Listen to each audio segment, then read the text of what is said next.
yung gate natin. Ayan, dyan may resort yan dyan. Then, a few meters away lang, nandun ka na rin naman sa main road. So, ito yung model house natin. Ito yung model house natin. Pasukin na natin ito. Yan. Pagpasok natin, yan. Ito. Bare ang ating turnover. Bare po yan. Yan. Yan. Yung taas natin. Yan. Tapos, yung ating hagdan pataas, bakal yan. Tapos may banyo ka dito. And ito yung kusina mo, no? May kusina ka dyan. Kung saan living area, dito mo gagamitin yon. Tapos may service area ka dyan. Ito sa likod, yan. Labahan. Yan, hindi ko na makapasok yan.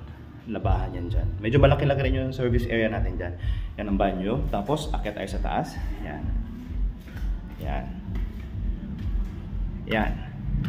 So bakal yung ating ano.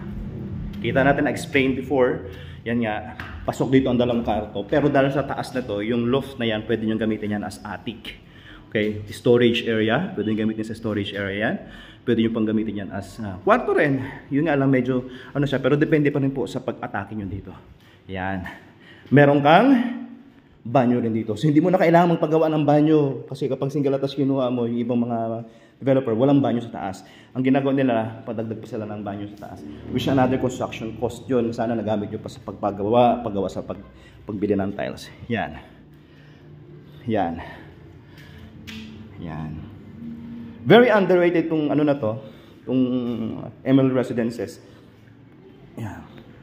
Few units na lang po ang available natin dito. So, yan. Ang reservation natin, 5,000. Yung inner natin based dun sa computations po na binigay ko sa inyo, yun na po yung susundin natin. Yan. Ito na, pag turnover sa inyo, ayusin naman yung pinto, lahat naman yan, ayusin yan. Hindi nyo pwedeng accept yan pag turnover sa inyo. Ay hindi, paayos ko natin yung pintuan, paayos natin lahat yan. Yan. Yan. So, ang advantage dito sa project na to, sa location na to, hindi siya ganun katao. Yung density population, hindi siya masyadong maingay, konti lang kayo na nandito, konti lang kasi yung homeowners. So, hindi kayo masyadong crowded.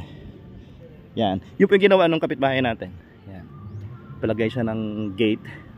And also, yung kotse niya, pinark na lang niya dito. Although, pwede pa namang i-ano yan. Nasa inyo naman yan kung paano atake nyo sa parking area ninyo. Ayan po. So, Emerald Residences. Ito po yung Emerald Residences natin.